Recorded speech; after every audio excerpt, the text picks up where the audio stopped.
Assalamualaikum warahmatullahi wabarakatuh. Allah Subhanahu wa ta'ala berfirman, "Ingatlah ketika kami berkata kepada malaikat, sujudlah kalian kepada Adam, maka mereka bersujud kecuali iblis. Ia enggan dan takabur. Ia termasuk golongan orang-orang yang ingkar." Quran Surah Al-Baqarah ayat 34. Kata Imam Al-Baghawi, berbeda pendapat perihal iblis. Ibnu Abbas dan kebanyakan ahli tafsir mengatakan iblis termasuk ke dalam jenis malaikat. Sementara Hasan Al-Basri mengatakan ia termasuk bangsa jin, bukan bangsa malaikat sebagaimana kandungan surat Al-Kahfi ayat 50. Iblis merupakan asal muasal bangsa jin, sebagaimana Adam yang menjadi asal muasal bangsa manusia. Ia diciptakan dari api, sedangkan malaikat diciptakan dari cahaya. Kalau iblis berketurunan, bangsa malaikat tidak memiliki keturunan. Dari kedua pendapat ini, pendapat pertama lebih sahih, kata Imam Al-Baghawi. Karena perintah sujud pada surat Al-Baqarah ayat 34 ditujukan kepada malaikat. Iblis termasuk golongan jin. Maksudnya malaikat penjaga surga. Menurut Sa'id bin Jubair, iblis termasuk malaikat yang beribadah di surga. Menurutnya, ada sekelompok malaikat yang mewarnai perhiasan ahli surga. Ada sekelompok malaikat, kata Imam Al-Baghawi, diciptakan dari api. Sekelompok malaikat ini disebut jin atau tertutup karena tersembunyi dari pandangan mata. Iblis adalah bagian dari kelompok ini. Imam Al-Baghawi mengutip hadis dari Abu Hurairah, Rasulullah SAW bersabda, "Jika anak Adam membaca ayat saja, setan menjauh dan menangis. Ia meratap, 'Celakalah aku, diperintahkan sujud.' Anak Adam bersujud. Ia pun berhak mendapatkan surga. Sedangkan aku diperintahkan untuk bersujud, lalu aku pun mendurhakainya. Aku berhak mendapatkan neraka." Al-Baidawi dalam karya tafsir kitab Anwarut Tanzil wa Asrarut Ta'wil mengatakan, ketika ada mengabarkan nama-nama benda kepada malaikat dan Allah memberitahu mereka hal tidak mereka ketahui, Allah memerintahkan mereka sujud kepada Adam sebagai bentuk pengakuan atas kelebihan Adam, pelaksanaan atas kewajiban, dan bentuk permohonan atas ucapan mereka perihal Adam. Surat Al-Baqarah ayat 34. Kata Imam Al-Baidawi menunjukkan bahwa Adam alaihissalam meski hanya dari satu sisi lebih utama dari malaikat yang diperintahkan untuk bersujud kepadanya. Surat Al-Baqarah ayat 34 menunjukkan buruknya perbuatan takabur. Takabur dapat mengantarkan seseorang pada kekufuran. Surat Al-Baqarah ayat 34, kata Imam Al-Baidawi, menganjurkan kita untuk mematuhi perintah Allah dan tidak tenggelam dalam pencarian hikmah di balik perintah tersebut. Sejak awal penciptaan manusia, Tuhan sudah memperingatkan agar hati-hati terhadap tipu daya iblis. Bahkan dalam Al-Quran, surat Yasin ayat 60 dengan jelas disebutkan bahwa iblis adalah musuh yang nyata bagi manusia. Iblis selalu hadir dalam keseharian kita untuk terus menggoda manusia terhadap kesesatan. Ada banyak sekali keturunan jin iblis yang mempunyai tugas dan fungsi berbeda dalam menggoda manusia menuju kesesatan. Berikut ini nama-nama iblis yang paling terkenal dalam Islam beserta tugasnya. Dan inilah 9 nama iblis dalam Islam. 1. Wasnan. Nama iblis satu ini memiliki tugas untuk meniupkan tepung ke mata manusia. Gunanya adalah untuk membuat manusia mudah ngantuk, terutama dalam kegiatan ibadah. Intinya, pekerjaan utama iblis wasnan adalah membuat manusia tidak fokus ketika mendengar nasihat kebaikan. Wasnan akan mengganggu manusia saat wudhu, mandi, dan aktivitas bersuci lainnya. 2. Saut. Cucu iblis ini dianggap sebagai sosok yang sukses dalam tugasnya. Pekerjaan utamanya berfokus pada modifikasi pemberitaan dengan dusta. Nah, banyaknya berita bohong, palsu, dan hoak yang tersebar adalah contoh kesuksesan tugas Saud. 3. Dasim. Punya kerabat atau tetangga yang sering ribut dalam rumah tangganya? Hati-hati ya, itu adalah perbuatan iblis dasim. 4. Zalanbur. Zalanbur rupanya sosok yang cukup tenar dibandingkan nama-nama iblis lainnya. Iblis ini selalu berada di sekitar pasar. Tugas utamanya menghasut manusia untuk berbuat curang dalam berniaga dan melakukan tipu daya terhadap konsumen. 5. Syabru. Itu adalah pekerjaan syabru. Iblis syabru mengajak manusia untuk berlebihan dalam menyikapi cobaan atau bencana yang dihadapi, baik itu dengan cara mengantuk, histeris, ataupun cara lainnya. 6. Kanzab.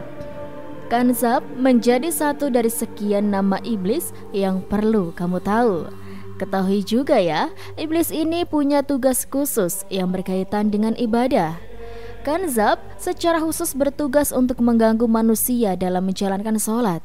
Ia akan membuat manusia malas sholat, lalai, dan tak khusyuk, juga gangguan sholat lainnya. 7. Tibir. Kalau ada manusia yang mudah marah dan emosi, itu adalah salah satu keberhasilan kerja tibir. Tugas utamanya menggoda manusia agar terus menyalurkan emosi negatif dan meledak-ledak. Jadi, ketika kamu marah, bisa jadi kamu sedang dikendalikan oleh iblis tibir. 8. A'war. Bagi iblis bernama A'war, keberhasilan utamanya adalah ketika melihat manusia terlibat dalam tindak asusila. Ia secara khusus bertugas di bagian kemaluan pria dan wanita agar mereka asyik dalam perzinahan. 9. Abyad. Iblis bernama Abyad disebutkan sebagai panglimanya setan. Sebab setan inilah yang menggoda bukan dari manusia sembarangan, yakni nabi, ulama, dan juga para wali. Bila tergoda oleh setan Abyad ini, maka nantinya ia akan merasa menunjukkan kesombongannya dan merasa paling hebat. Iblis merupakan musuh abadi manusia, dan sampai kiamat dia akan menggoda dan menyesatkan Bani Adam. Banyaknya jumlah manusia tidak menyulitkan mereka, karena nih sobat, ternyata mereka juga berkembang biak loh. Nah, kira-kira bagaimana ya iblis itu beranak pinak? Bukan hanya manusia yang berkembang biak, iblis pun sama. Allah Subhanahu wa Ta'ala telah menggambarkan kepada kita bahwa iblis memiliki keturunan.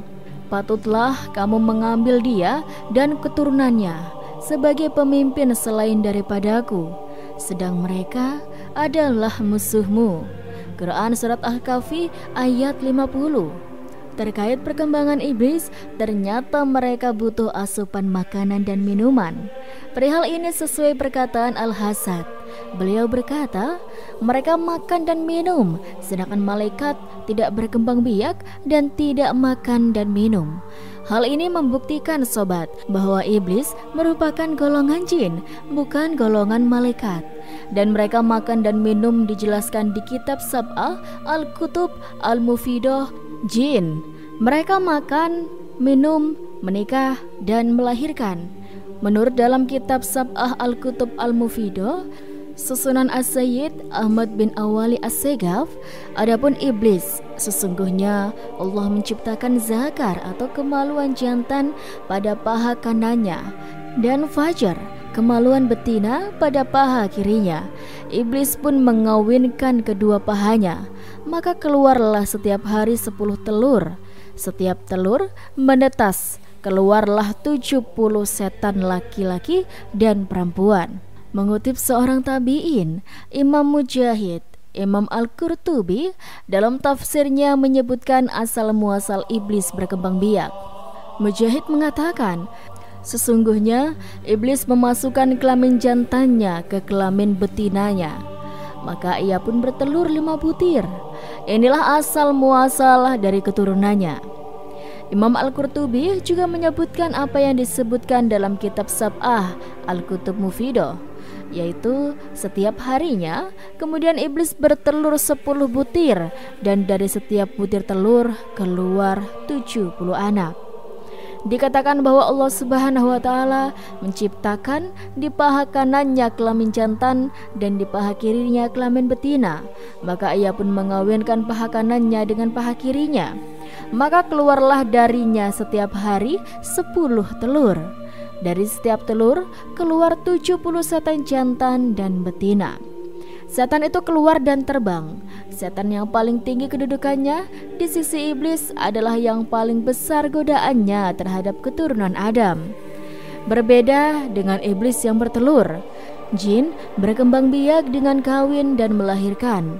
Menurut Abdullah bin Umar radhiyallahu an, jumlah anak cucu jin 9 kali lipat jumlah manusia.